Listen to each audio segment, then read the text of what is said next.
Be up, guys. Be up, guys. I don't know if this is working that well. Didn't seem very good. Apologies, I was a bit delayed with this. I wanted it to be earlier. Obviously, I was watching cricket and stuff, but also having issues with the Wi-Fi. So I don't know if I still am here. We will see. Hopefully not. Obviously, this is the reaction to the England shit yesterday, all I can call it, in the World Cup qualifier for 2026 against lowly Andorra, 173rd in the world,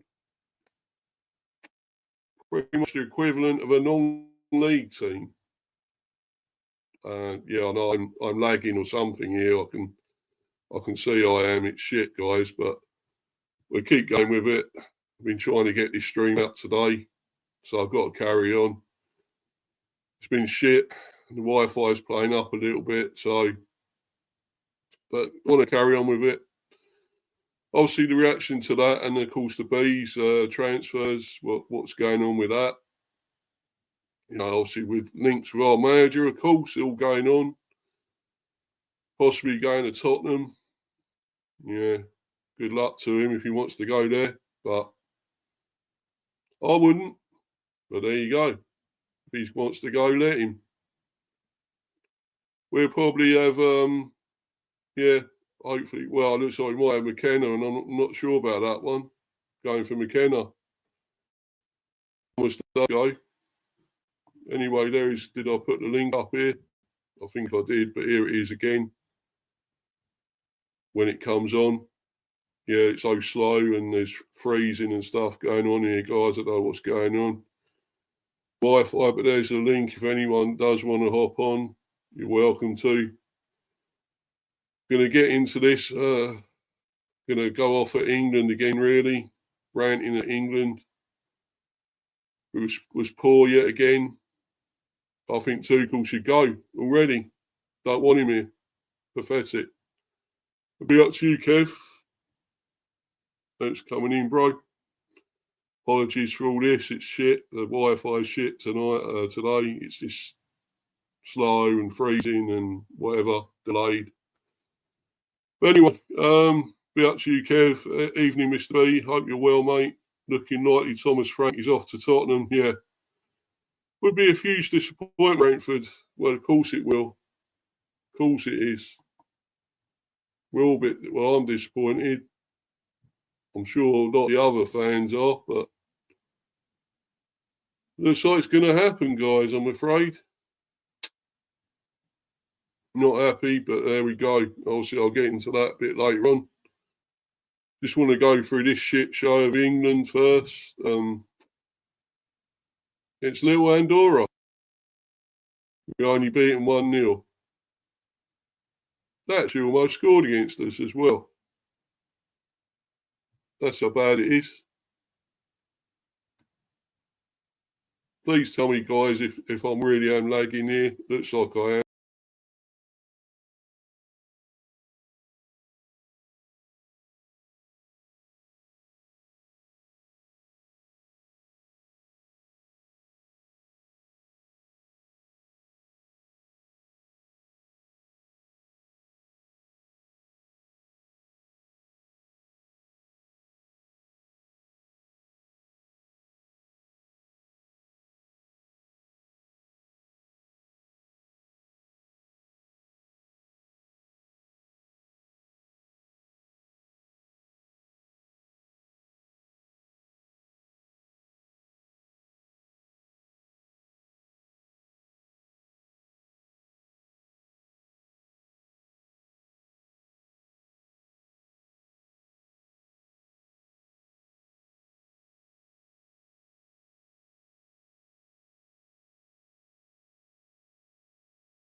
I'm back.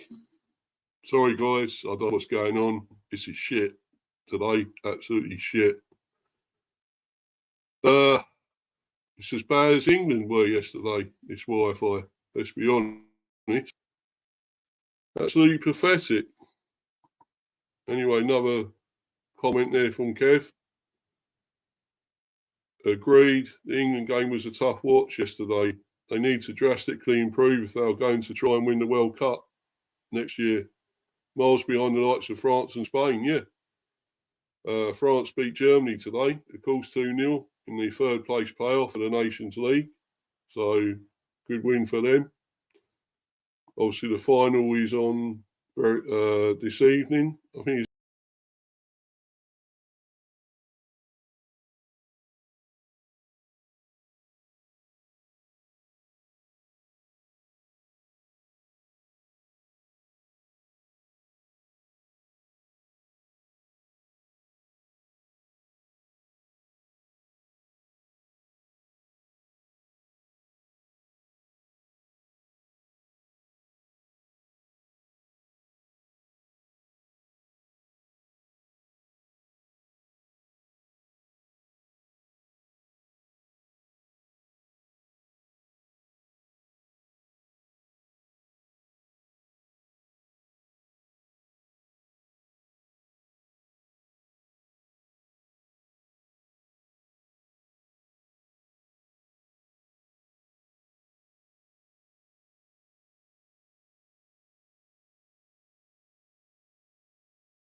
yeah.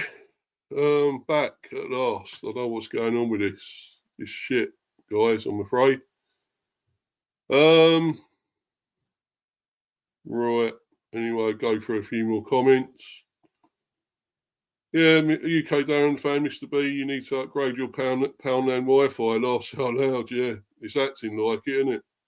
Fucking useless. That's why I didn't come on earlier, to be honest. Another reason, albeit I was watching cricket as well, because England won again. So another good thing, another series win for the England men, T20s. We won that. But yeah, you're right there, bro. You're right there, Darren. And yeah, it looks like you're going to get Bramo from us, doesn't it? Nice one. We're resigned to losing him, as well as our manager, by the way. And I'll be talking about that a bit later on with Thomas Frank. Fucking shit. Can't believe it. But there we go. Might be going to Tottenham. Yeah, anyway, be up to you, Warren. Thanks for coming in, buddy. Hi, Steve. Hope that you are okay. I'm listening, but I can't come on. No problem. No worries. No worries, mate. I'm going to have a rant about England anyway. So pissed off with them. The fucking German Wally Southgate in charge. Usual shit, really. Ain't changed. Yeah, UK Darren fan, big up, Darren. Big up, Warren, sorry. UK Darren fan, hope so. Yeah, well, you are getting him by the looks of it. Hope you're well at UK Darren fan. Anyway, let's move on and get this article up. Fuck off, I don't know what's coming up with that. Piss off. Hold on a minute.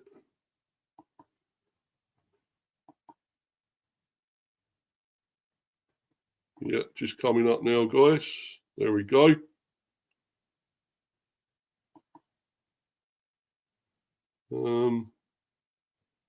Right. So, yeah, Andorra versus England. The course result and reaction as Harry Kane goal seals drab. England winning World Cup qualifier. Exactly, it was drab. And I was flicking from station to station, watching other things instead of watching that shit all the time. It's the usual fucking useless shit. And I want this German Wally gone, to be quite honest with you. He's like another fucking Southgate. Fucking go! He's shit. Lump of shit, this manager. Why are they trying to get? They got him because what he done say at Chelsea and all that, but he didn't last there. Wherever he's gone, he's gone. He hasn't lasted, and this fucking tells you everything. Bayern Munich, whatever, wherever he's been, he ain't lasted. He's picking the same shit that fucking Southgate was doing. It's useless. Jordan fucking Henderson. Fuck off. Yeah, fine, thank you, Warren. You're okay, yeah. Sure he is. I'm not. I'm pissed off with this. England won Andorra 0. Thomas Tuchel's men played out an uninspiring game with Harry Kane's second half goal the difference. Yes, it was. Harry Kane yet again with the goal. England returned to World Cup qualifying action with a drab 1-0 win. Fuck off, adverts. A drab 1-0 win over Minnows Andorra. The world's 173rd ranked team.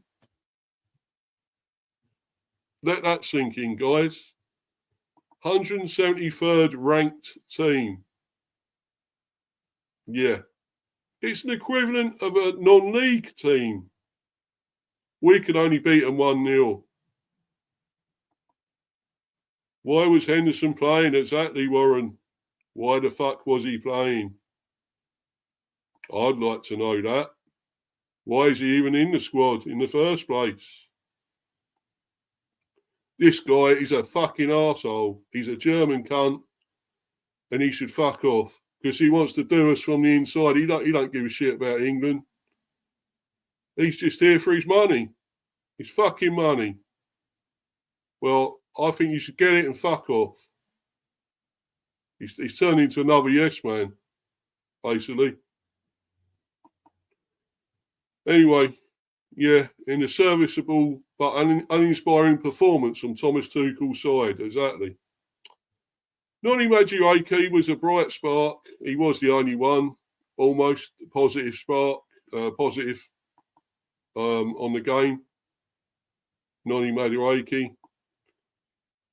Not many others were. He was a bright spark for the visitors and was rewarded with an assist for Harry Kane's 50th minute opener, latching onto a deflection and laying off a cross into space for the club captain. It was a 72nd international goal for Kane, but while England had plenty of possession and touches in the opposition box, they were low on quality, with Gordon missing the chance to tap in at close range. Exactly. Pathetic, embarrassing. From a Madueke cut back in the closing stages of extra time. Several players will be off to the Club World Cup. That load of bollocks. After this qualifier and the friendly against Senegal that follows. Great, isn't it? More games for our players, yet more games. Underlining the hectic schedule with which top footballers have to contend, and some exhaustion was evident after a lengthy club season. Exactly. But they still carry on playing. It doesn't add up. It doesn't make sense, does it? Who would you like as England manager, Mr. B? Well, anyone apart from this fucking German prick. I would, well, within reason, of course.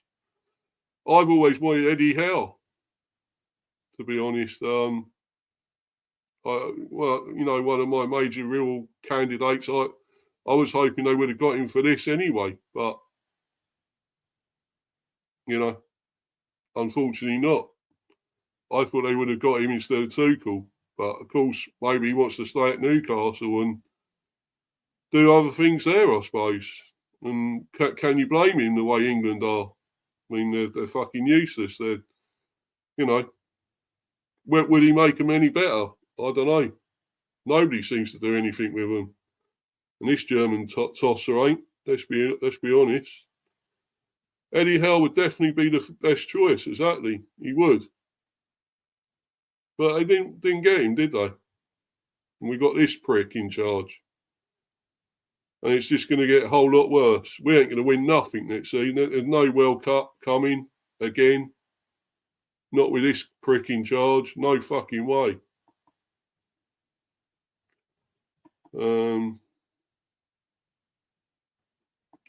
Right. So let's get back to this.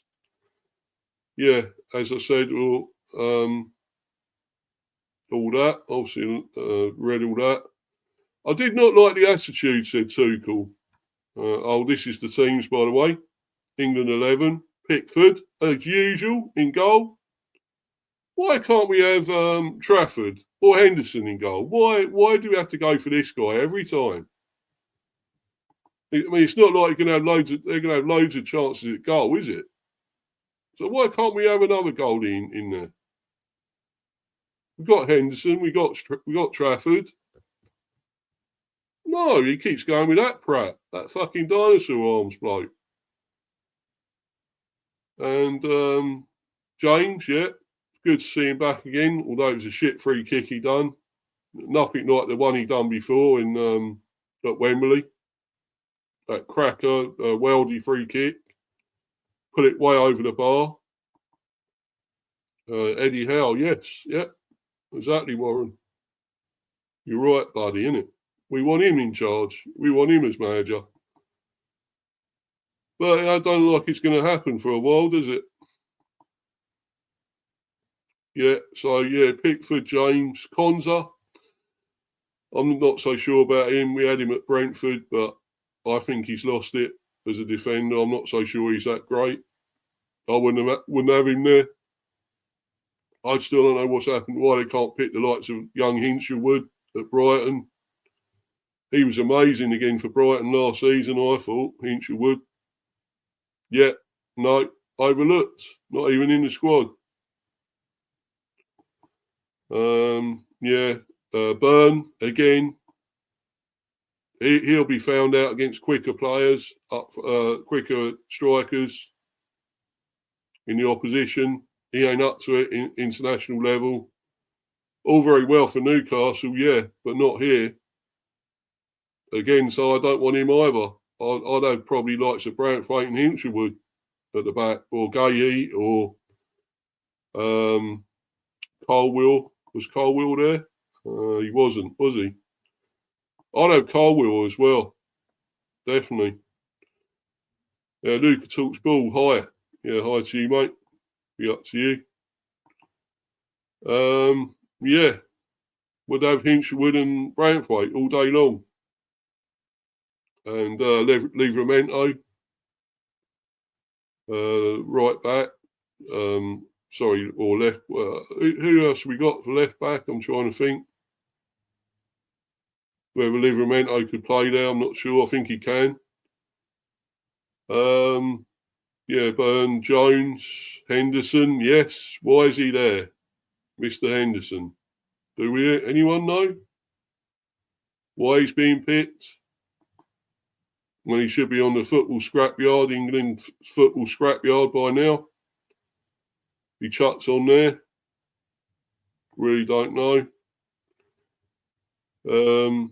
Bellingham done all right, but really he needs to have a shoulder surgery. You know, he needs that shoulder surgery, and he needs that. And why he's still playing, it's dumb, really. Not good enough. Got other players to fill in. We got, like some Gibbs White and Palmer. Of course, was poor though. Cole Palmer in this one. I don't know what's happened to him. He seems to have lost the plot. He looks pretty shit. Although I thought he was good in that final, that conference final, Europa Conference one for Chelsea. But looked terrible here. Yes, so Bellingham probably shouldn't really be carrying on, should be rested, needs surgery on his shoulder. Rodgers, yeah, glad he's playing, but I don't think he's quite done enough either, unfortunately. As I say, Cole Palmer was poor. Madueke stood out for me, real positive, and maybe Kane, I guess, for the goal. Wasn't that much else, I don't think, to be honest, unfortunately. It was pretty pathetic, to be honest.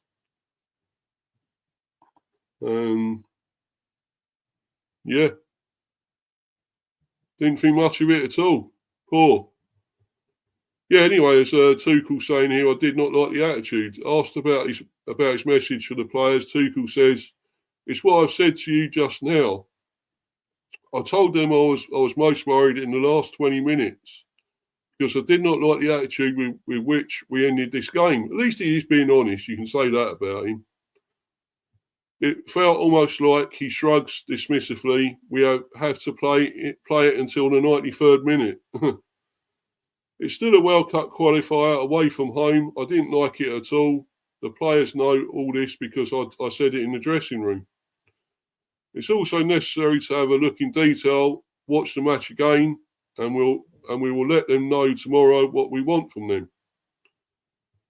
Madueke, one of the few to put in the effort from Tuchel again. Tuchel warms to his theme. Asked about Noni Madueke advancing his cause for inclusion in the squad, he says, he was maybe over the course of the match the most dangerous, yet the most active. I could feel his hunger and desire to follow the plan. Yeah, he was one of the few, exactly. One of the few.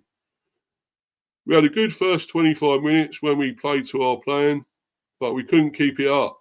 The energy, rhythm, the determination was not there anymore.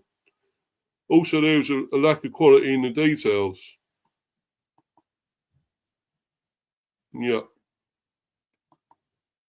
Warren there again. One fan in particular will be delighted with the shit show, with that shit show of a performance, and the fact that Hun of Castle Bosch Apfelberg is manager. Exactly, Warren. And I know who you're talking about. I definitely know. Yeah, he'd be the only one, shouldn't he? Let's be honest. We all hate it. We're all pissed off with this, surely. Yeah, lack of urgency, quality, and energy. Thomas Tuchel. Thomas Tuchel offers a fairly dark, damning verdict to ITV. We're not happy with that performance, of course. We started quite well in the first 20 or 25 minutes, but that was the only time it felt like it was only a matter of time. We created a lot of chances, half chances and set pieces, and it felt like we were going to score and keep on going. But we completely lost our momentum and couldn't get back from the whole of the first half. We got a little bit in the first 15 minutes of the second, but then it ended up in a period which was by far not good enough. There was a lack of urgency, quality and energy. Disappointing not to score more for the fans, Kane. Yeah, I'm sure, mate. We got 3 points. We got a friendly on Tuesday against an opposition we might face next year, Senegal. Yeah, Senegal, of course, yeah. The fans were great, even though they were spread out in the stadium. And obviously, we're disappointed we couldn't score a few more for them, Kane adds. June camp is never easy, Kane. Asked about Noni Madueke, he says, he was a constant threat today, and he got the assist as well.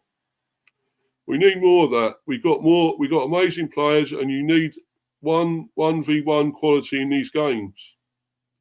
The June camp is never easy after a long season, but we got what we needed. I don't think people will remember this one, Harry Kane says. Oh, well, I think we will, mate. I think we fucking will. How bad it was. I'm sorry. We blooming will. Harry Kane speaks to ITV. It's one of those. We can play better. Oh, exactly. Oh, yeah. I think you've been very truthful there, Harry. You can fucking play better. You know you can. I don't think many people will remember this one. It wasn't our greatest performance. Well, we know that. But we can learn from it. But will you? Or will it be more the same? Probably. It's very hot here. Oh, yeah, let's blame the hot weather. Yeah, dry pitch. Yeah, let's blame all that. Probably similar conditions to the next year at the World Cup. Oh, right, so you blame all that and you won't be able to play in the World Cup that well because it's too hot and it's dry and everything else. So you're going to fucking moan about that. Yeah, shut up, you prick. Absolute prick. Bellend. Yeah, you scored the goal, but you're talking like a prat, mate. Like a melt. Absolute plum. No, sorry. I don't buy that. Don't buy it at all. Yeah, we had good spells, but we couldn't consistently have attack after attack. We take the 3 points and move on. We probably weren't good enough on the ball. Exactly, you weren't. We kept giving it away, which gave them confidence and energy. At 1-0 with 10 minutes to go, you've got to be careful. It is what it is. Yeah. All right, let's go to another article about this, and then I'm going to move on talk about Brentford, because I don't want to talk about this shit much longer. Fucking had enough. Pathetic. Which one? I want to see. There's one with the ratings, I think, player ratings. So I'll try and get to that one.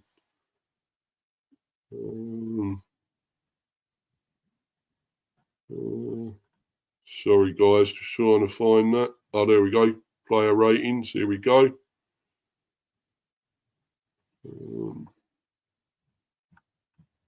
If you want to put your player ratings in, guys, in the comments, you're welcome.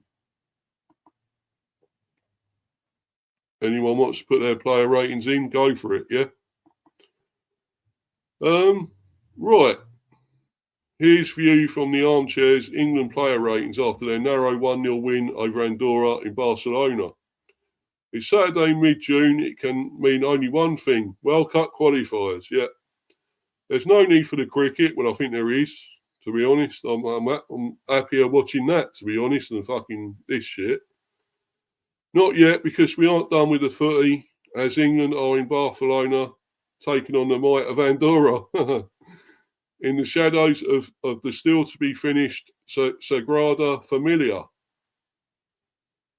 Speaking of which, it's only taken them 100 years and counting Reminds me of some builders I know. Very funny. I like that one. Brilliant. Nice one there.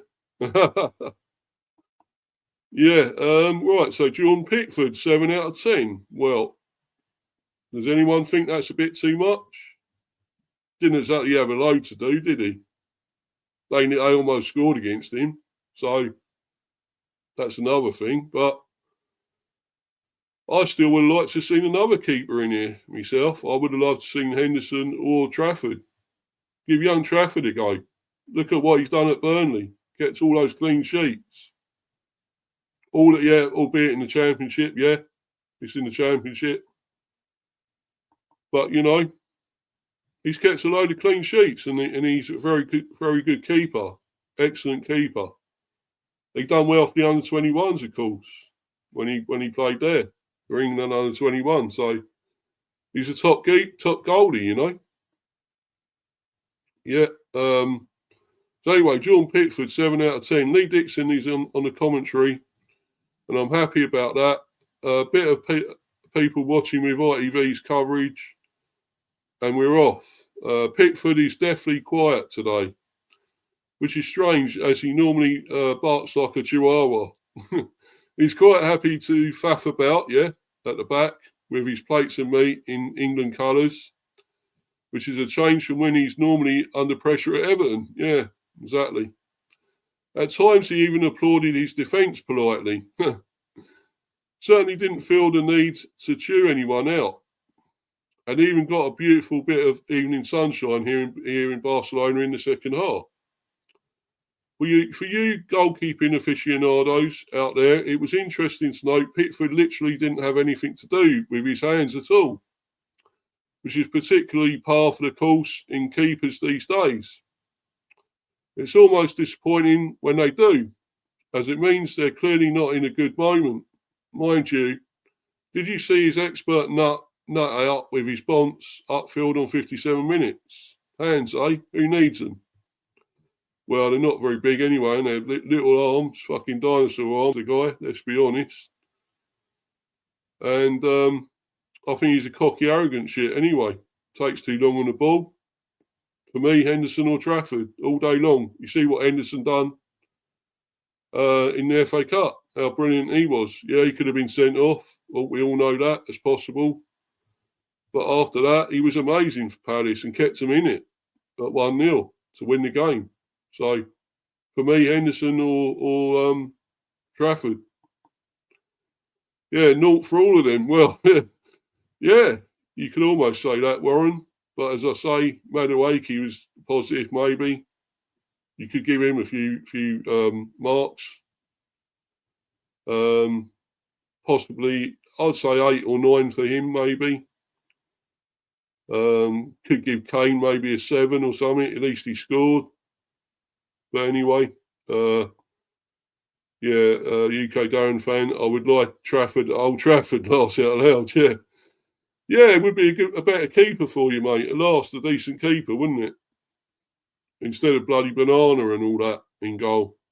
He's a load of shite as well, isn't he? Let's be honest. But yeah, for me, I know he didn't do a lot, Pickford, but I still don't rate him anyway. I'm only going to give him a 5. And he's lucky to get that. Curtis Jones, 7 out of 10. He was okay. Looking very assured, had a lovely little run about in the 28-degree sunshine in the first half. Had a lovely little run about in the 28-degree sunshine. Yeah, it was hot in the first half, really hot. Even escaped Roy Keane's ira somehow in the expert punditry seat, and I'm glad Roy Keane had a go at them. They deserved it. Well done, Keano. I'm glad about that. He don't hang about, old Keano. He's not backwards and coming forwards, is he? Let's be honest. And he was right. He's fucking honest, and that's good. That's what he likes to hear. The punditry seat on ITV at half time. Before more of those adverts. Oh, joy of joys, yeah. Loads of fucking adverts. Nobbled the Andorra keeper on 64 minutes. He don't look happy about it either. Subbed off on 80 minutes for Gordon. Largely anonymous, really, in the second half. Yeah. Yeah, he was all right, Jones. I think decent in the first half. Didn't do as much second half. I'd probably give him a 7. Just a 7. And he got 7 there anyway. Konza for me, I'm not so sure, but they're saying they're solid display. 7.5 out of 10. Cork diving pathetically on 10 minutes. Don't like it, not a fan of it. Get up, man. If we can even say that here in 2025 or not, we'll need to check with the editor and possibly HR. 75 minutes switched on as the substitute. Lopez broke through to save England's English blushes. Yeah. Did well overall and never let anyone down. For that, maybe, yeah. I think Konza at least did get worth a 7, maybe. For maybe doing that. It did save us a bit. Poor again from England, nearly. If Andorra would have scored, that would have been fucking humiliating, embarrassing. On a par with San Marino all those years ago. What, in the 90s, early 90s. Fucking terrible. Red Devil United, boring game, but qualifiers are usually pretty easy for England. Yeah. But I want us to play better than this. It's not good enough, guys. It really is not good enough. And we all thought that, oh, look, Southgate's gone. Tuchel's here now. Surely we get better football. But no, it's the same shit. Same usual pathetic, embarrassing, dreary lump of shit football. It's not good enough. Anyway, yeah. So get back to this, Dan Burn. 7 out of 10. I'm still not sure. I'm not sure he's international class. Yeah, okay for his club, but not international, I don't think. Still having nightmares about being outgunned in one-on-one duel with MLS. Yeah. Miles Lewis Skelly, of course, yeah. The Geordie Giant did well to recover his confidence in the first half. Plenty of touches on the ball, rarely looked troubled, looked cool as you like, in truth. Even if he let like a lead balloon and lost the defensive header on 46 minutes. Going to need more work in training on his jumping, -2. Yeah, I'm only going to give him a 6 though, not a 7. No, not a 7 for me. UK Darren fan, be up Rich. What's the chance of getting Jokeris and Osimhen? Laugh out loud. More than Arsenal getting them, I think. Right. Yeah, Reece James, 7.5 out of 10. I'm glad he's back. I do rate Reece James, I've got to admit. Probably another bright spark, just about. But that free kick was shit. Absolutely dismal. Pathetic, that free kick. But yeah, 7.5 out of 10, probably about right. Good to see him back in an England shirt. Linked up well with Madueke on the left. The clash of heads on 35 minutes gave everyone a well-earned drinks break. I barely saw anyone get touched. I just think they need drinks. Probably the rate of pay doesn't quite measure up to the Premier League money. It's drinks all round at the free bar. Stay hydrated, kids. Yeah. Exactly. Probably say, 7.5. I think that's about right. Jude Bellingham, 7.5 out of 10. Probably wasn't at his amazing best, but he was decent, I thought. He was okay. Fair to say, didn't let anyone down with an okay performance. Is he Liverpool bound or just a rumour? Early shot tested the keeper in under 60 seconds, given free rein to roam early on. with the veteran Henderson having his work cut out covering the defence. Decent strike on 34 minutes, misglanced header moments before the interval ensured of a chorus of boos at the half-time whistle. Yes, exactly. Jordan Henderson, why is he there? 7.5 out of 10. Why? How? How's he got that much? I don't know. I'm giving him a 2, guys, and he's lucky to get that. 2. He shouldn't be there anyway. Let's be honest. No way. My eyes do not deceive me. I thought he was retired, didn't we all? He must be 45 years old now. To be fair, he earned his money. Not that he should need any, eh? No, exactly. Ran around like an escaped goat, which is basically why Tuchel picked him. England's goal saw him wipe his brow in relief. Wiped off on 64 minutes after proving he can still kick a ball about. Remarkably well for an IAP. Yeah. Shouldn't be there, though. Let's be honest. No way. No way.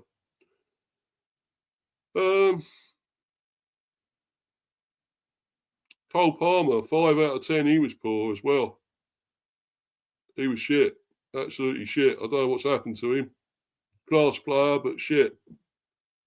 The Chelsea prodigy showed plenty of decent touches in the first 15 minutes. Drifted left and right, and then he took a corner. 7 of them at the last count. Lazily lost possession at times and needed more from him. No magic wand through balls either. Can't even say it. I'm not drunk, guys. Sorry, I haven't had a drink. Just I've got my teeth in, I think, just about. The disinterested body language and laid-back vibes are hard to ignore. If it was footy manager, he's had a 4 out of 10 first half. I'll be getting Rice on off the bench, pulled off on 64 minutes. Yeah, 5 out of 10, probably about right. Maybe even 4. I would say 4. Noni Madueke, 8.5 out of 10. I'd agree with that. I thought he was really good. Really great. One of the best players we had, to be honest. Player of the match, pacey skills, 1-on-1. Fierce shot from range on 13 minutes. Did well retaining possession on the left. Looks most likely to score. Showed great work on the left, whipping the cross in for Kane's opener on 61 minutes. Fluffed his shot after another crossfield, dare I say it, Hoddle-style layup from our former junior gunner, Kane. Should have made it 2-0 on 90 minutes. Definitely my pick of the bunch. Exactly, yeah. Should have made it 2-0 though.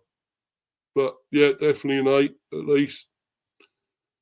Morgan Rogers, 7.5 out of 10. He was decent at times. He's a quality player, but not quite enough, I don't think. Delightful shuffle of the feet on 38 minutes before he blazes a shot over the bar a minute later.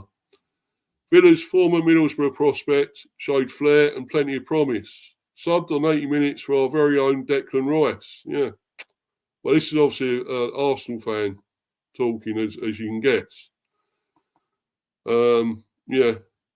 Harry Kane, 7 out of 10. Yeah, by the way, Morgan Rogers probably, about a 7 for me. I agree, almost.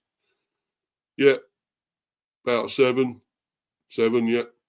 Harry Kane, 7 out of 10. I'd agree with that as well. Spreading balls like a prime Glenn Hoddle from midfield for some reason at times. If he's going to go to do that outside the box, we might as well get him back on the corners at this rate. Please just get in the box, eh, Harry? Mind you, when he did, he missed a chance at the near post. Then, to a huge amount of relief inside the ground from the England fans, the Bayern Munich striker scores one I've seen former Arsenal striker Alan Smith blaze over about 16 times in the flesh. Well, that's Alan Smith, though. He was a lump of shit, wasn't he? Let's be honest. To make it 1-0 to England. Flicked one audaciously at goal shortly afterwards after Madueke stole the ball. We go on to the substitutes now. Just read one or two more comments. Don't care what England do, to be fair. The reason he's back in the 90s, I was at Wembley, England versus Poland, and the England fans booed the United players in the warm-up.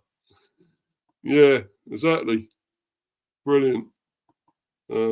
Yeah. Warren again. England's playing a 4-2-3-1 formation. I would have played a 2-2-6 formation against the 173rd ranked team in the world. It is shocking. Exactly. Yeah. It's attack against defence, so why are you bothering to defend anyway? Get all your attackers on. Go for them.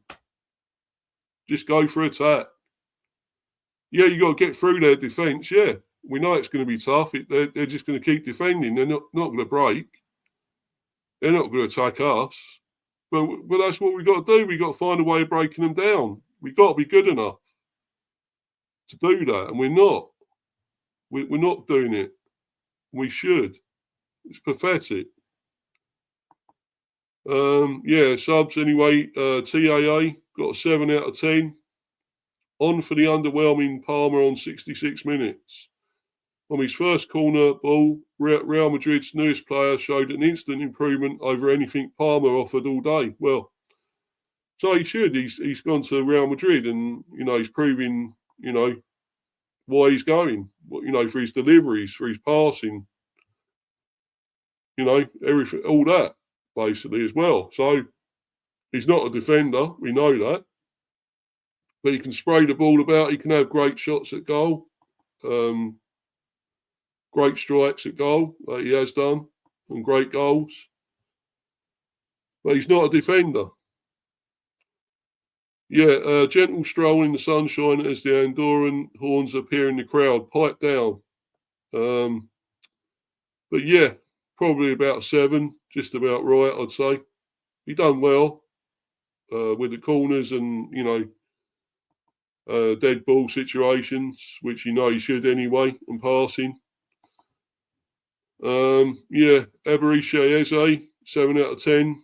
Wasn't quite impressed with him this time, but he's a good player, great player. But not as impressed with him. Didn't quite repeat his end of season heroics with his first shot on 69 minutes. Terrible shot, in fact.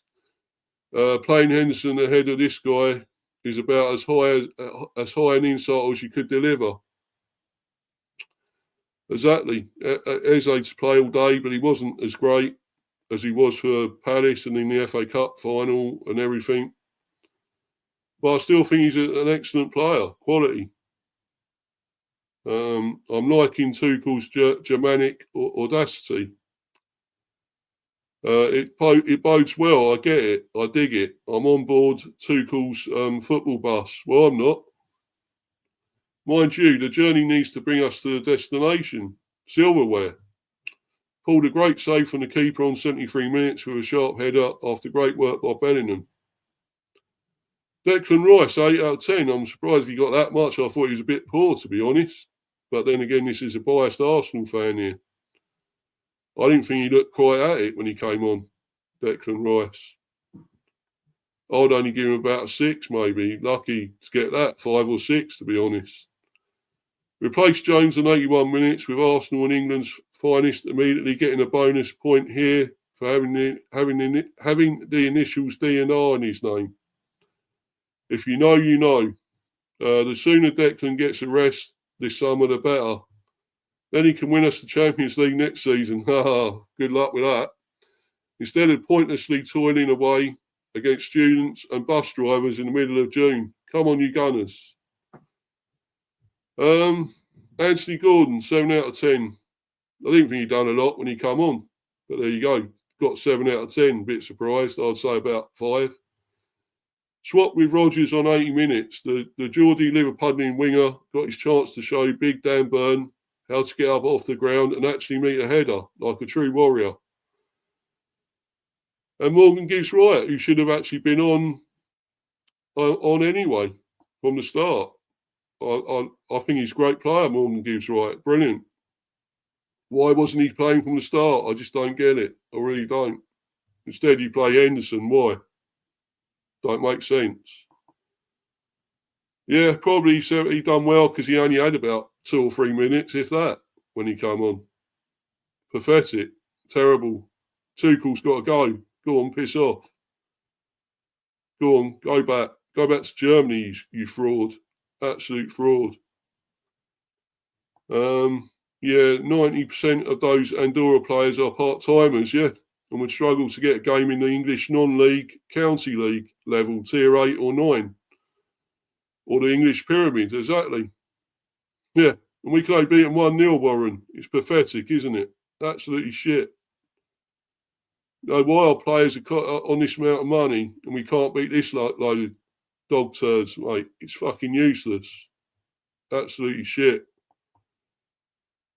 And England players getting ratings of 7 or 8. Ridiculous in the extreme. Well, this is an Arsenal supporter, mate, this one doing this. Doing these ratings. Another fucking deluded melt from Arsenal, isn't it? I know you're not. You're one of the real ones, mate. But this guy's an absolute fucking dickhead. To give him that much. No way half of them were 7 or 8. I mean, Rice wasn't 8. He was shit when he come on. He really was. No way should he have got 8.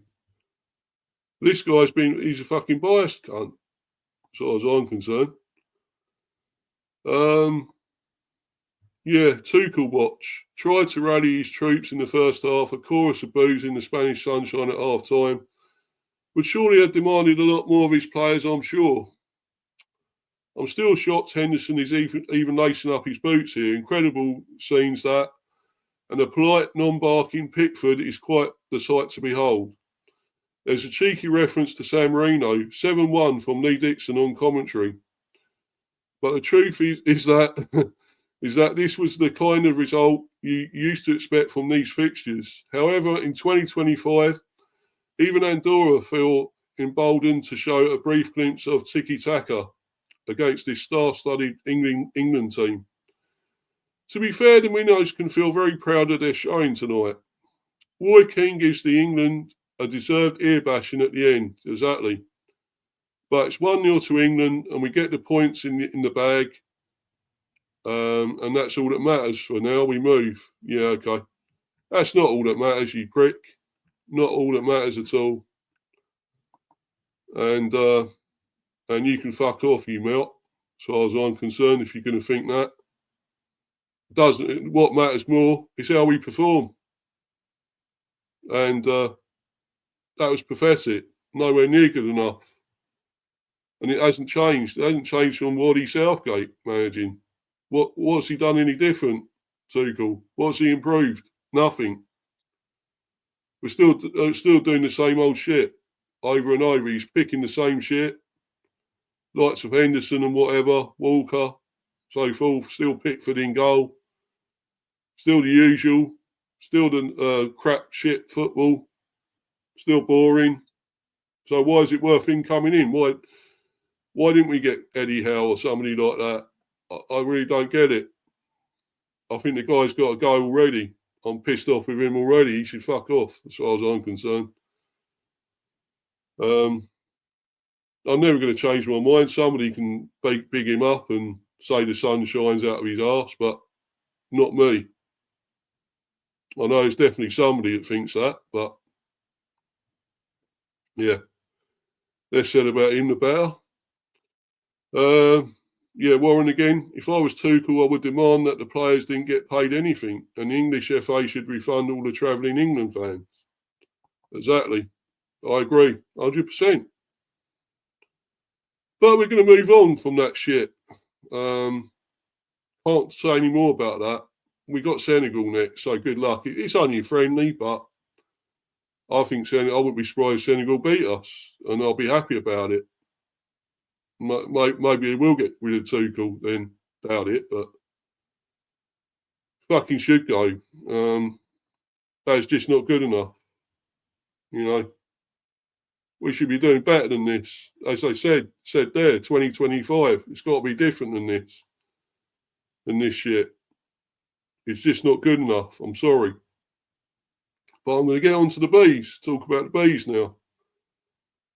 And bring this first one up. And that's obviously, I'm going to go with this one first before I go on to the ones I don't really want to talk about, but I'll have to, about Thomas Frank and Bramo. But anyway, this one first. Cleveland Kelleher has given his first interview. The reasons why I've joined Brentford. So it's brilliant. This is interesting. Great interview here.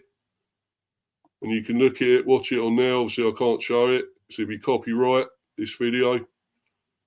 Luca talks ball. Yeah, you okay? Yeah, I'm cool. Well, I am cool, apart from what's going on with the bees in England at the moment, to be honest. Queven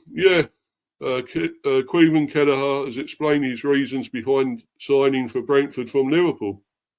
The Republic of Ireland international goalkeeper joined the Bees on a permanent transfer on Tuesday and penned a 5-year contract. The deal includes a club option to extend his stay by a further 12 months. I'm buzzing. I'm really happy to be here, said the 26-year-old. I don't think it was very difficult for me to leave Liverpool.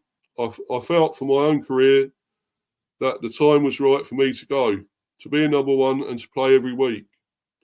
I heard of some interest a number of weeks ago.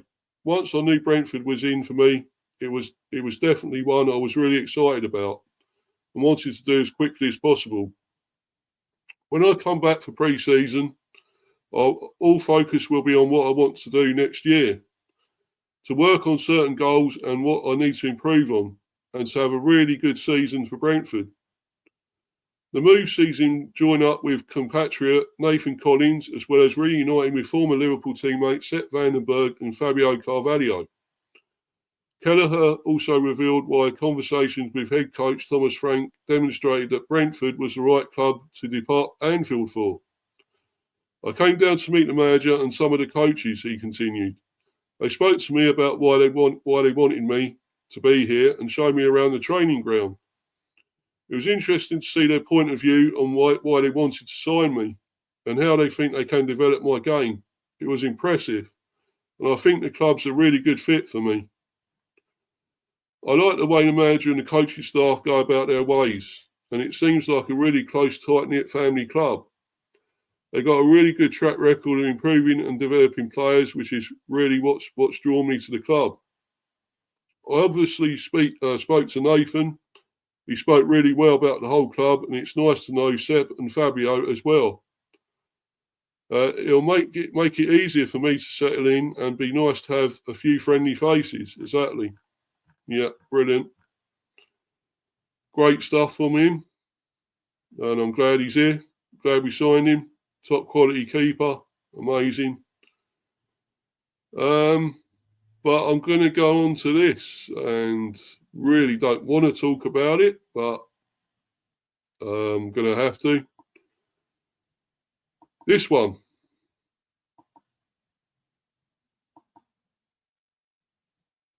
Yeah.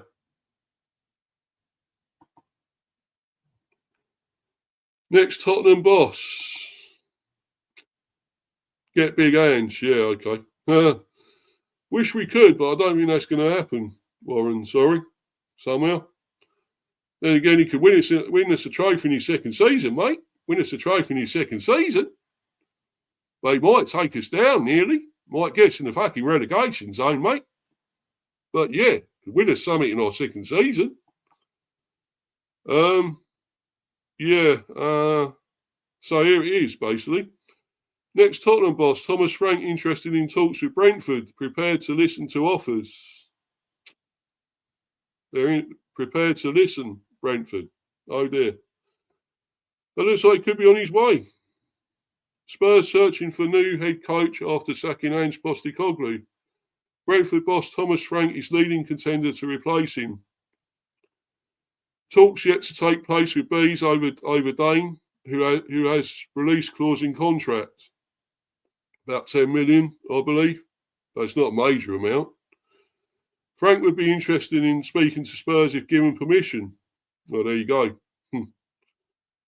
Another one, he don't care, does he? He wants to go to any fucking team. Yeah. and not stay with us. I don't get it, but there you go. I suppose Spurs could offer him European football as manager. He'd get European football, wouldn't he? So, just why he's not going to Man United, eh? But yeah, I think that I'm not so sure about this, and I've been watching the thing on TalkSport with Tony Cascarino and that other Natalie Sawyer. I don't agree with a lot of what she says. She talks a load of bollocks, but she's a Bees fan, and I did sort of agree with what they were talking about. That I don't think he's ready to go, well, actually, they were talking to somebody on there. Oh, sorry, Martin Allen, actually former Bees manager and player, Martin Allen, and he was saying that he don't think it's right he should go at this time and to this club, and I totally agree with that. He's saying he should wait for a bigger team. I totally agree, 100%. I don't think Spurs are fit for him. I really don't. And what are they going to do? What are they going to win? Yeah, they're in Europe. We know that. But what else are they going to do? Not much else for me. I'd wait if I was him. Stay with us at least another season or two. And possibly go if somebody else come in, say like, say even an Aston Villa or something, if Emery goes, or maybe Newcastle if Eddie Howe goes, one of those bigger teams that, have got ambition. I mean, I don't think Man City would want to get him, probably. They wouldn't go after him if Pep goes. But for me, Spurs ain't a fit for him. I don't think it's right for him. But he's interested, obviously. Yes, it is kind of a bigger team. You would say that. It's bigger than us, in a way. But they're well below us, down in the relegation zone. Yes, they won Europa Cup, Europa League, but yeah, they're well below us this season, and the season just gone, I should say. And but there you go. If he wants to chat with them, let him do it. If he wants to go, let him go. But I don't want him to go. But as long as they give us all the money, they pay his release clause. We can get a new manager in, we can get new players with that money. So in a way, it's all good as well. But personally, I want Thomas to stay. I feel we could win something under him eventually, a Carabao Cup or something like that, or something else. Maybe get into Europe, of course. But if he wants to go, he wants to go. We can't really stop him, I guess. And although the club do not wish to stand in his way if he wishes to move to a bigger club, they do not plan to let him go on the cheap. No, that's good. I'm glad about that. Brentford therefore expects any offer from Spurs to be a serious one. Frank has a release clause in his contract. It is widely been reported to be in the region of 10 million. An official approach is yet to come, but one is anticipated in West London. And Sky Sports News understands the Dane would be interested in talks. The 51-year-old has been in charge of Brentford since October 2018. Long time. And guided the West London club to the Premier League in 2021. Brilliant. Well done, mate. Superb. We all know that. Magnificent, superb, awesome, Incredible. Since promotion, Frank has established Brentford as a Premier League club. They have finished 13th, 9th, 16th and 10th in their 4 seasons in the top flight. And last season, they were in contention for a European place. Exactly, we were. Along the way, he has taken every major club scalp at least once, beating Spurs bitter rivals Arsenal in his first game in the top flight. Yes, remember that well. At home, of course, and Chelsea away before the season was done. The Bees thrashed Manchester United in their opening game of the following season and won away at Man City, Chelsea and Tottenham. Frank has previously worked with Tottenham's technical director Johan Lang and was in the mix for the Aston Villa job while Lang was at Villa Park. They worked together at Danish side Longby, whatever. Frank was one of the names Man United considered before they stuck with Erik ten Hag in the summer of 2024, and then eventually sacked him to appoint Ruben Amorim. Speaking to Sky Sports in August about Man United's interest, Frank said of his future, "Maybe things will happen. I said the whole time I'm very happy here. If something new will happen, then I need to look at that, and then I need to take a decision on that. But right now, I'm just happy here. Tactically flexible, but experienced enough. The only concern about Thomas Frank, he hasn't managed a club as big as Tottenham, and he also hasn't managed in the Champions League. What is really attractive about him is the fact that he is tactically flexible. Exactly. He's not stubborn. He's not wedded to just one way of playing. And he's done a fabulous job at Brentford. The people at Brentford will be prepared for his exit because he's been on the shortlist of so many big clubs recently. I know he was also on the shortlist for the Chelsea job last summer. He's somebody who's very highly regarded. Sky Sports News, Michael Bridge. Thomas Frank, like Postecoglou, is a very engaging character. There's a lot of admiration for him here at Spurs, but he doesn't have any European or Europa League experience. He will be a Champions League manager if Spurs decide to appoint him. And one of his first games will be the UEFA Super Cup, so he could bring in a trophy in early August against PSG. It would be quite remarkable if it is Thomas Frank. Spurs supporter group concerned a change of direction. The Tottenham Hotspur Supporters Trust has raised worries about another reset of approach at the club. Our concern now is that it appears we will have yet another change of direction. A THST statement read following Postecoglou's sacking. We can only hope that the right decision has been made and that the new manager is fully supported by the board and everyone at the club to build on the cup success that Ange has laid. He will need the finances to build a strong squad that can challenge simultaneously on many fronts. We wish whoever is appointed well. Spurs fans have had a taste of glory and we don't want to wait another 17 years or more. I'm sure you probably will get it if Thomas is appointed, I would say. But, you know, I'm hoping not, but it looks like it will happen, unfortunately.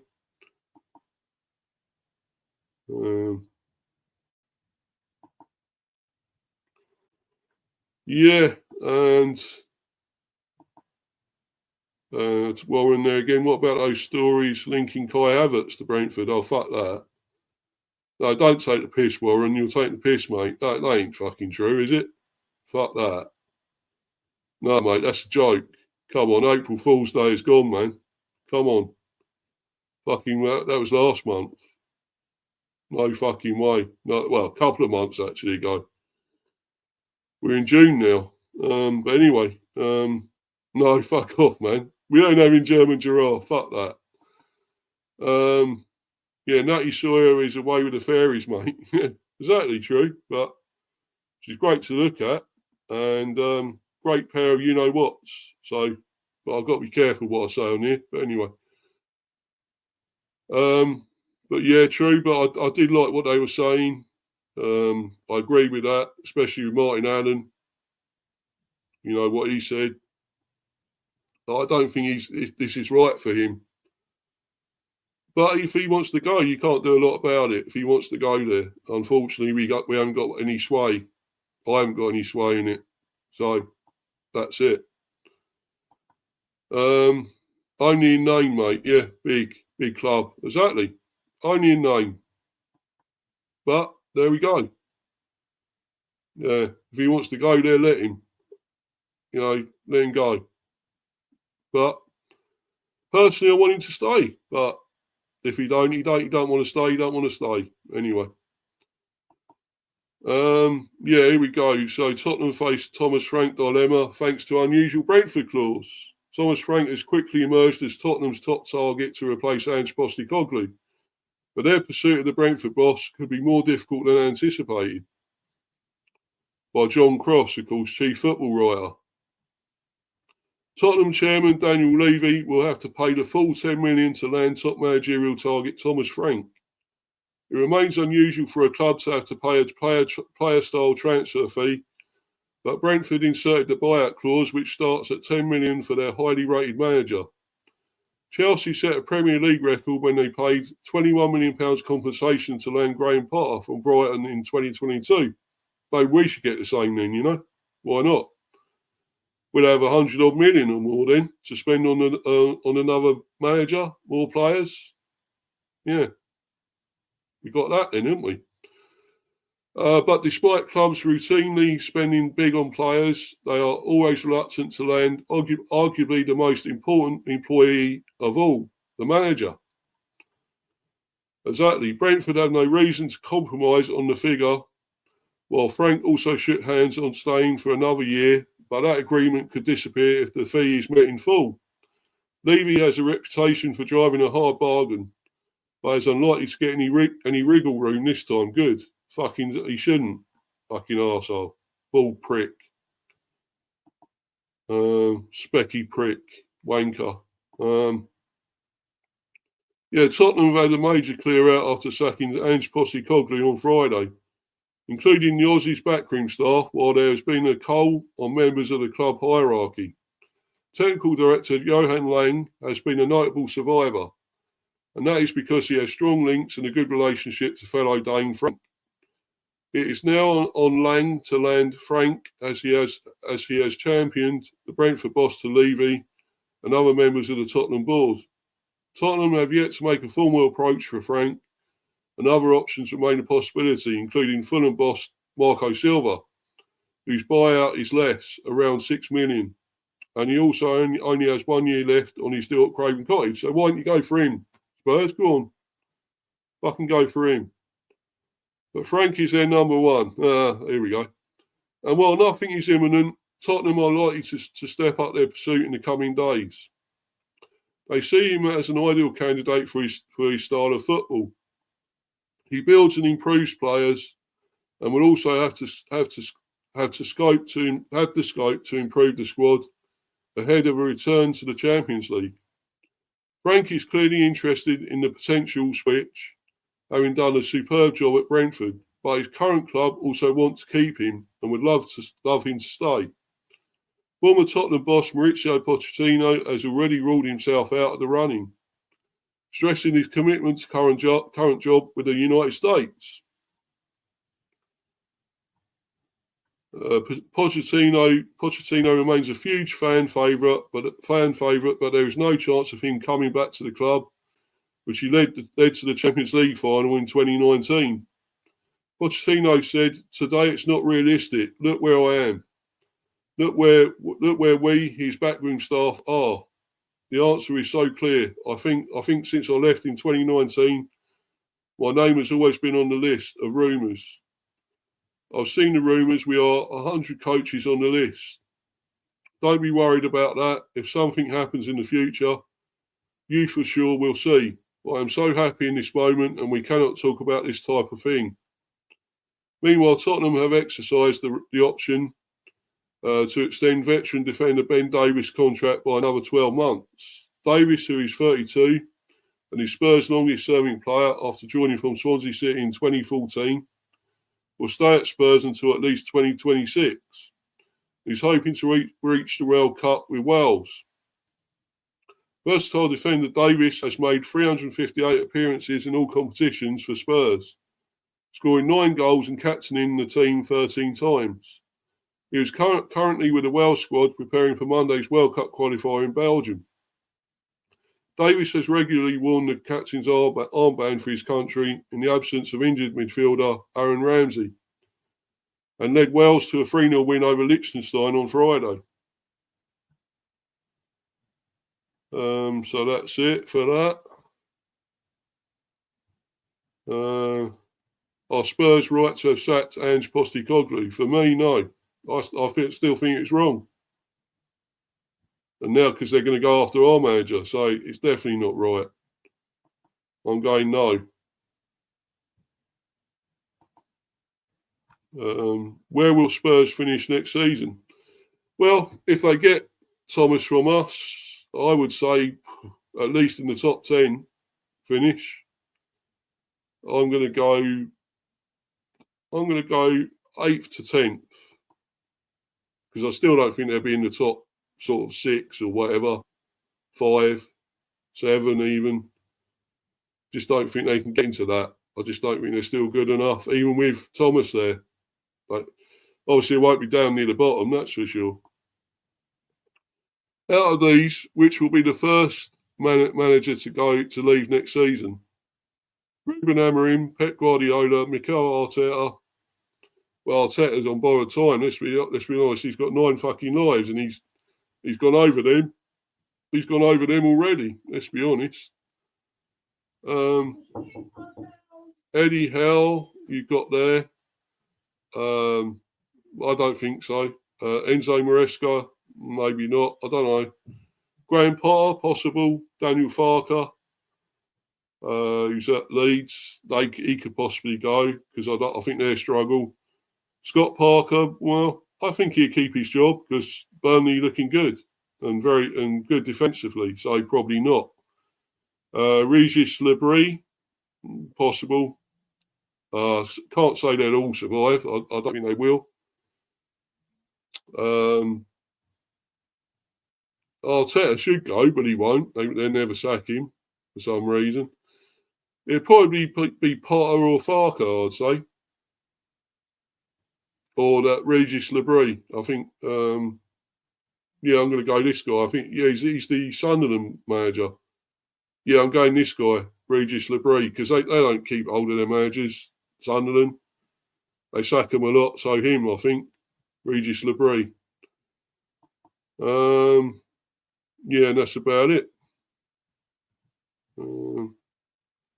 Let's see the results.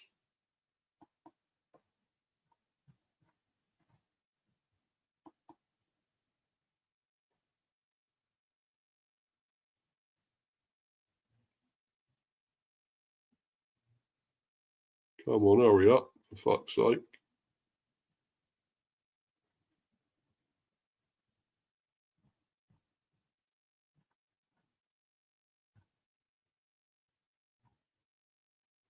Oh, Ruben Amorim, 33%. So you think he will go?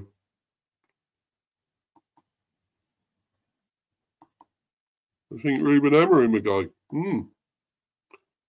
Pep Guardiola, only 4%. Arteta, 4%. Eddie Howe, 1%. Enzo Maresca, 3%. Graham Potter, 15%. Daniel Farker, 9%. Scott Parker, 11%. Oh, one I went for, Regis Lebris, only 4%. They'll all survive 16%. So Ruben Amorim, they think will go. Are Spurs right to have sacked Ange Postecoglou? I put no, it's the wrong decision, 56%, the top. Which is what I thought it'd be somehow. Yes, definitely 20%. Not sure, time will tell, 24%. Where will Spurs finish next season? Top 4, 5%. No, of course, definitely not. 5th, 4%. 6th or 7th, 25%. I went 8th to 10th, 39%. So I was right again there. Top with that, 39%.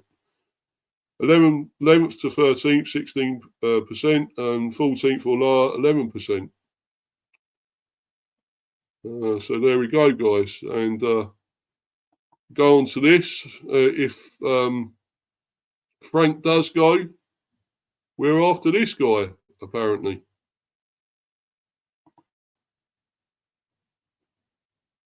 Yeah. We're after this guy. And this is going slow again, the Wi-Fi. Apologies, guys. Apologies why it's taking so long. Yeah, we're after him, Kieran McKenna. Why? I don't know. Not for me. He took Ipswich down. Why would we want to be after this manager? Hold on a minute, guys. I'll be back soon. Just got to do something quickly. Won't be long, guys.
Apologies, guys. I don't know what's going on, and the Wi-Fi was playing up again. Fucking useless.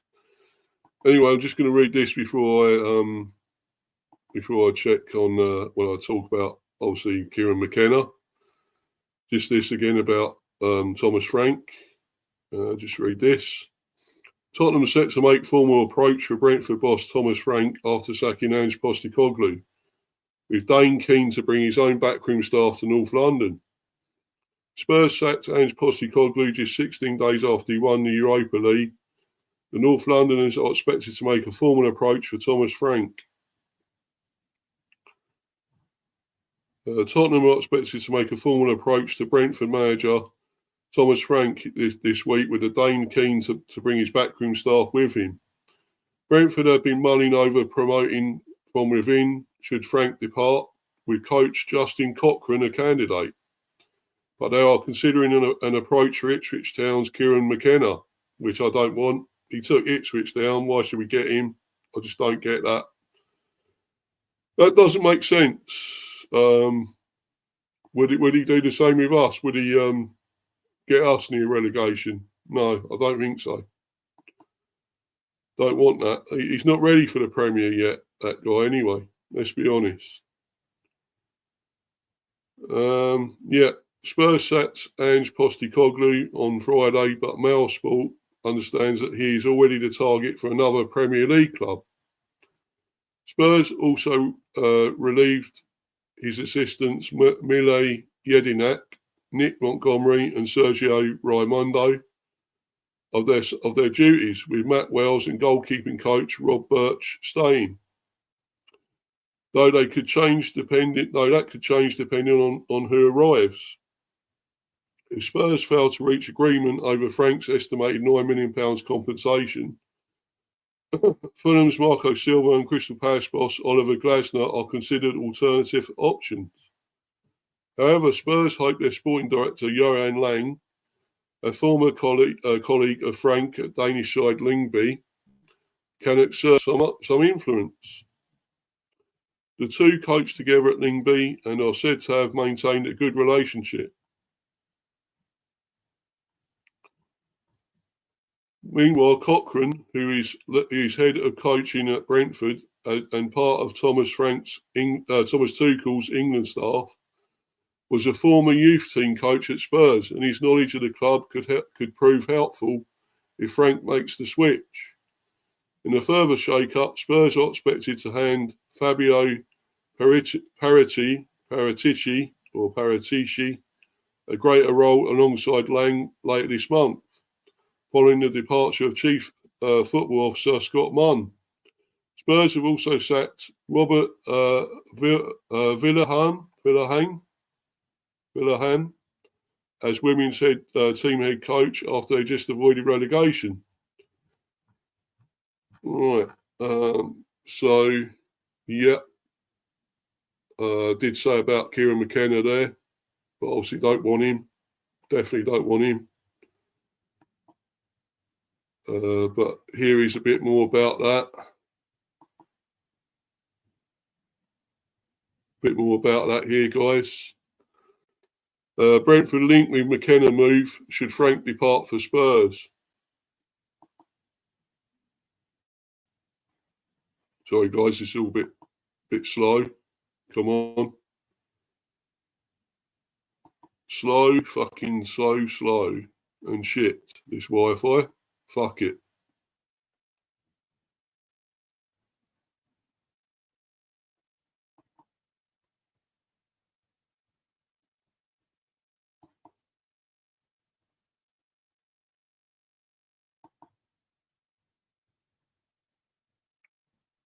Apologies, guys. This is shit tonight, the Wi-Fi. Anyway, Brentford linked with McKenna move should Frank depart for Spurs.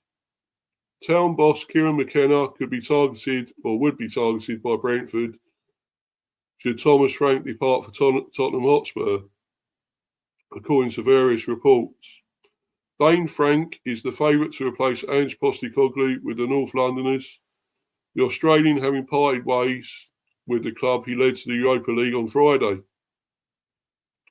Bournemouth's Andoni Iraola Crystal Palace's Oliver Glasner and Marco Silva of Fulham have also been linked with Frank's representatives, understood to have open talks with Spurs. There is believed to be a £10 million release clause in Frank's Brentford contract. The Bees, in turn, are widely reported to be eyeing town manager McKenna as Frank's potential replacement, despite the Blues relegation back to the Championship. After one season. McKenna, who was at last night's Fabio Wardley fight at Portman Road alongside Chairman and CEO Mark Ashton, signed a new town deal last summer, which runs to the summer of 2028, following talks with Brighton, who he came very close to joining, Chelsea and Manchester United. The Northern Irishman committed his future to the Blues on a couple of occasions towards the end of the season, but could well be tempted by a swift return to the Premier League, having also been near to taking over at Crystal Palace during Town's Championship promotion campaign, where the club to make an approach. Brentford's head of coaching, Justin Cochran, who has also been tipped to take over from Frank should he depart, is a close friend of McKenna's from their time working at Spurs and at Old Trafford. Having had a nervy summer while McKenna assessed his options last year, Town fans could well have another edgy spell this close season if Frank does move on to Spurs and the Bees look towards the Blues boss. The 39-year-old took over at Portman Road in December 2021 and led Town to back-to-back promotions from League One and then the Championship before relegation from the Premier League in 24-25. As I said, for me, no. Don't want him. And probably not this guy either.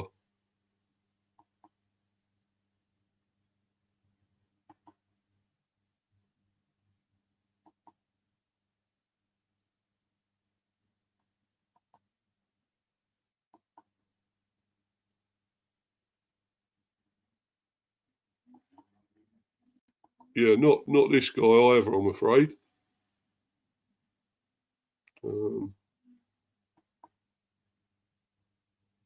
Danny Roll. If it were up to me, what Danny Roll has said about Sheffield Wednesday future amid Brentford possibility. One of Brentford's potential managerial candidates appears to want to move this summer. Brentford could find themselves in need of a new manager in the coming days and weeks, with Thomas Frank looking increasingly likely to move to Tottenham. Tottenham sacked Ange Postecoglou on Friday despite their Europa League success, and it looks as though Frank is their number one target. Reports have suggested that the Dane is keen on the move, and the reality is that Brentford are likely to agree a deal if their manager wants to make the move, especially given what he has given the club during his time in West London. It would be a big blow for the Bees, but they must move on and quickly ahead of pre-season beginning in just a few weeks' time. A number of bosses have been linked with a potentially soon-to-be vacant role, and one of them is Sheffield Wednesday boss Danny Roll. Roll has impressed with Wednesday, but faces an uncertain future despite his contract having 2 years left to run. The Owls boss has sounded like a man on his way out over recent weeks. And to add fuel to the fire, Wednesday are now enduring financial issues under an EFL embargo while there have been issues paying staff. Roll appears to be on the move. That situation Roll could get out of. And asked at the end of the season, he was very uncertain over what his future holds. I know what I want to do. My picture is very clear, Roll told BBC Radio Sheffield. But it's also part of the decision-making of the club. I will not forget this place. It doesn't matter what happens now. To have such a relationship so quickly, such a belief, such hope, such a respectful togetherness, I can't have expected this when I took over. It will be part of the bottom of my heart. I had a view of my last 560 days at this club to look in their faces how they celebrate, how they call my name. It's always special. Big respect to them. The heartbeat of this club are the fans. They are always there. I've never had a negative experience with these fans. Always positive. I thank you all for your support, for the fans, the journalists, for the staff. Thank you so much. Though it is worth noting that in an interview with Bild this week, Roll admitted his desire to make the move to Bundesliga and soon. Well, so obviously won't be coming to the Premier with us. So I can't see him coming to the Bees. And to be honest, I don't think he should. I don't think he's good enough. He's not Premier. He hasn't got Premier experience either. So for me, no.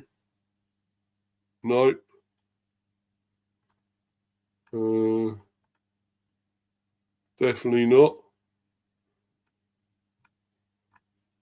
No, not him. But we'll get to a player we're obviously linked with again, and that's this guy, Ben Doak. Enough about the managers.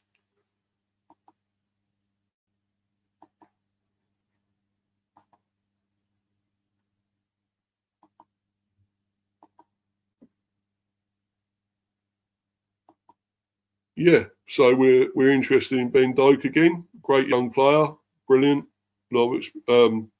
Has played for Liverpool, but obviously off on loan now a lot. And of course, it's Scottish international. Quality, absolute quality young player. Would be amazing if we can get him. He's 30 mil apparently. This would be an incredible signing if we can buy him. Transfer turbulence around young talent. Liverpool's summer activity has been relentless, with deals flying in and out of the club in rapid succession. The latest transfer spotlight, however, is fixed on 19-year-old Ben Doak, a name that had barely registered with the casual fan last summer, but now finds himself a £30 million rated target for a trio of Premier League clubs. Per the Hounslow Herald, Brentford are keen to add Doak to a growing collection of ex-Liverpool talent, having already secured the signatures of Quaivin Kelleher, Seth Vandenberg and Fabio Carvalho over the past 2 summers, but they're not alone. Crystal Palace and Brighton have reportedly entered the fray, a development that significantly strengthens Liverpool's hand. Sale may fund big-name targets. Liverpool's motivation is clear. While they've already welcomed Jeremy Frimpong from Bayer Leverkusen, a bid farewell to Trent Alexander-Arnold and Kelleher, bigger targets are on the radar. Chief among them is Florian Wirtz. Liverpool to recoup funds to help fund Wirtz and more. With the club still engaged in talks over Milos Kerkez and potentially a striker, Doak's sale could serve a broader strategic purpose. His potential may be considerable, but in the summer of reshaping, even promising youth might be considered expendable to fund marquee arrivals. Market value and timing work in Liverpool's favour. Doak's value and the timing of this interest place Liverpool in an advantageous position. Ipswich Town had tried in January, but the Reds didn't want to sell. The mood seems to have shifted, and rightly so. The competition between Brentford, Brighton and Crystal Palace all but guarantees a fee close to the full 30 million. Given that Doak's 2024-25 campaign was hampered by injury after a strong loan stint at Middlesbrough, it's a bold valuation, but not unrealistic. There's enough performance data, promise and Premier League readiness to justify it, particularly in the summer when even mid-table clubs have serious money to spend. Development versus immediate value. Selling Doak would be another sign that Liverpool are prioritising short-term gains and proven quality over longer-term squad depth and player development. That may be a calculated risk worth taking, but it will only pay off if their reinvestments, particularly in the Wirtz deal, yield immediate returns. It's a recurring theme under Fenway Sports Group: buy low, develop smart, and sell high. In this case, it might be more about selling smart and buying elite. Our view, Anfield Index analysis. There's no doubt Ben Doak has something about him, pacey, direct and fearless.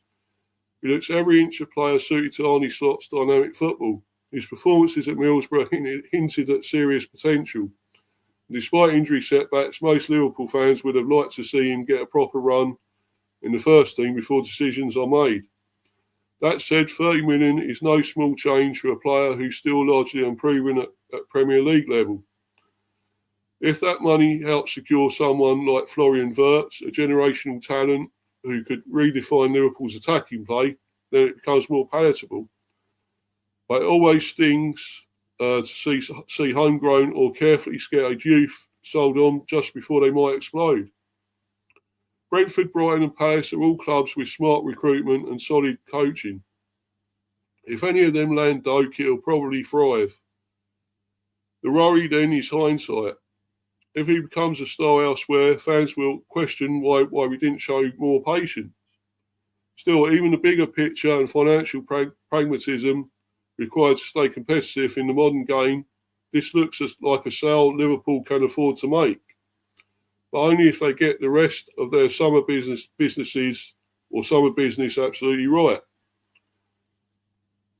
Yeah, I think that'd be a good signing for us. I would like that. It'd be fantastic. But I think he's a great young player. Got a lot of ability, a lot of promise, incredible. Plays for Scotland. Although it's not a real certainty of anything playing for Scotland. They're pretty shit, as we know. But he really has got ability. He's too good for Scotland, to be honest, I would say. But for me, I'd like that. I'd like it if we can get Ben Doak. It'd be incredible. That'd be an amazing signing. And I know if Warren's still there and watching.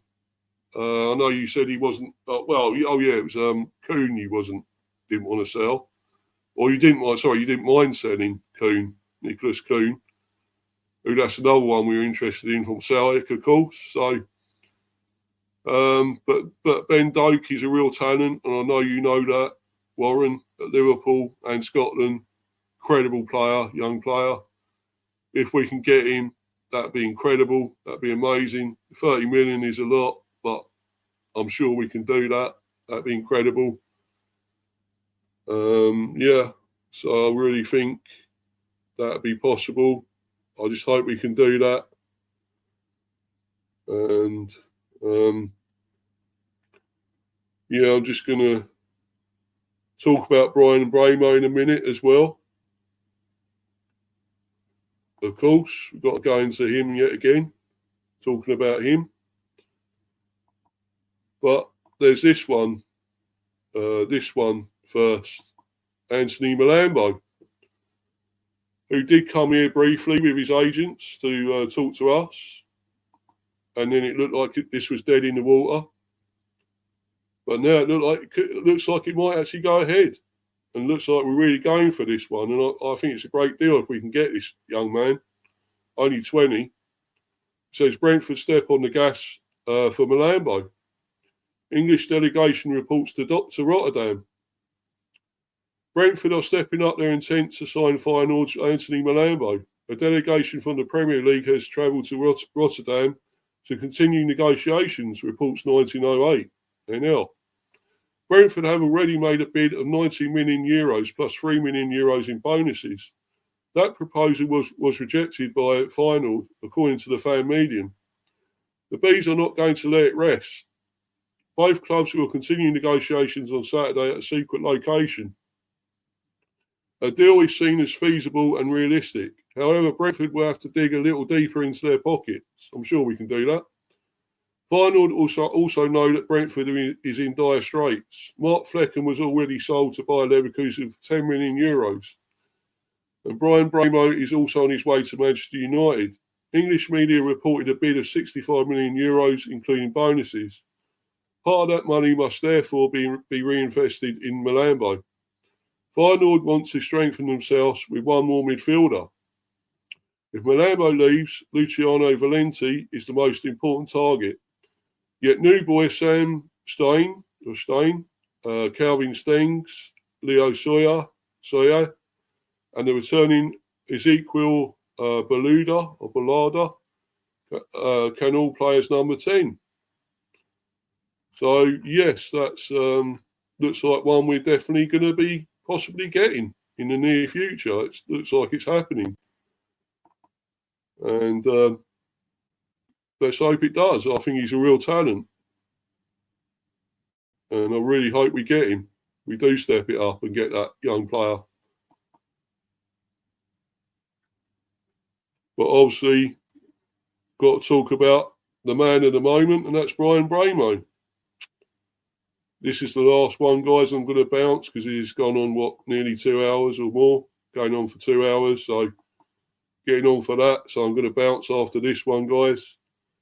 Brian Bramo to Man United transfer, latest as bid is rejected and Tottenham make move. Manchester United transfer news and rumours, including the latest on the pursuit of Brentford star Brian Bramo. Following the arrival of Matthias Cunha from Wolves, Manchester United are showing no signs of slowing down in the transfer market as they step up their pursuit of Brentford's Brian Bramo.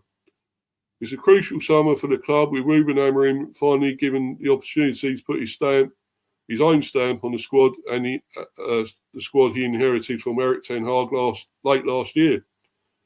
The need for significant improvement is clear after a disappointing 15th place finish in the Premier League and underwhelming performances in both domestic and European Cup competitions. With that in mind, Men's Sport has taken a look at the latest news and rumours surrounding United's pursuit of Bramo as the first transfer window of the summer approaches its final days. Rivals enter race. United's hopes of signing Bramo may have suffered a setback on Saturday, with reports emerging that Premier League rivals Tottenham have entered the race for the Cameroon international. According to the Mirror, who you can't always believe, they're a load of shit. They talk a load of BS sometimes. You really can't, take that as read with them, I'm afraid. According to the Mirror, Thomas Frank has informed the London club of his desire to rival United for the £60 million transfer. Spurs are currently in the market for a new manager, having parted ways with Ange Postecoglou earlier this week. Despite his Europa League final victory over United last month, Brentford boss Frank is now the leading contender to replace him and appears eager to bring one of his key players with him to North London. First bid rejected. Earlier this week, reports claimed United submitted their opening offer to Brentford for Bramo, totaling £55 million, comprised of a £45 million fixed fee plus £10 million in add-ons. According to Sky Sports, the bid was swiftly rejected, with Brentford valuing the 25-year-old at over 60 mil. So suck on that. Fuck off. Yeah, piss off. The report also notes that the Bees are open to offers and United remain in active negotiations. Determined to get a deal over the line, Bramo has long been admired at Old Trafford, and it's believed that the coaching staff view him as a strong fit for Amorim's system and style of play.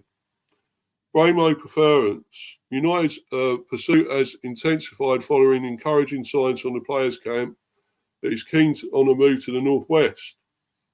The Athletic were first to report that Bramo has made United his preferred destination, despite attracting interest from elsewhere in the Premier League. The winger enjoyed one of his most productive seasons for Brentford in 24-25, contributing 20 goals and 8 assists in all competitions. His versatility adds to his appeal, although he's most often deployed on the right flank. Matthias Cunha transfer poll. Are you happy about Man United signing Cunha? I'm not a United fan, but I don't really give a shit, to be honest. So forget about that. But anyway, that's that. And of course, we don't really want him to go, but it looks like he definitely wants to. And unfortunately, that seems to be the way it is. And he's going to go to probably United, although as I say, if Thomas does go to Spurs, he might want to get him, but might be too late. Who knows? But that's all the transfer news, and talk about them and England, of course, the Bees in England. So obviously I will bounce, guys, and be more transfer news on the way. We're getting on for 2 hours, nearly to 2 hours. So I've got to bounce and got to get something to eat again. And obviously going to get out of here, guys. So thanks for watching. Follow me on Insta, Mr. B for Life 182, and subscribe to Mr. B Hiver Football Chat and Mr. B Chats England Cricket, which I'll be doing that show tomorrow. Obviously talk about England men and women, both winning again and winning the series, respectively the series. Both against West Indies, of course, both series, women's ODI and men's T20s. So, yeah, it's all good, all looking good for England there. I'll be doing that show tomorrow, which will be my new one, in fact. So it's going to be Mr. B Chats England Cricket, an extra delivery. That's the new one, and it'd be that, talking about them games, and also another subject, any other subject to do with cricket, not to do with England exactly. Can be anything. So check out that one tomorrow, guys, and possibly another transfer one if anything happens with the Bees, anything regarding Bramo, Thomas, our manager, any other players coming to us or leaving, which I don't think any others are leaving. It's just mainly Bramo at the moment. Flecken's gone, of course, but Bramo will possibly be on his way, looks like it. So I'll see whatever happens. I will do a stream, an update. But thanks for watching, guys. Thanks to everyone in the live chat. Warren, Luca, Darren, Kev, and Rich, of course, all of them. Thanks to you guys, people watching at home, watching on live or on playback. But for now, I'm out of here, guys. I'm going to bounce. Cheers, everyone. Thank you. Bye. Bye. Cheers. Cheers, guys.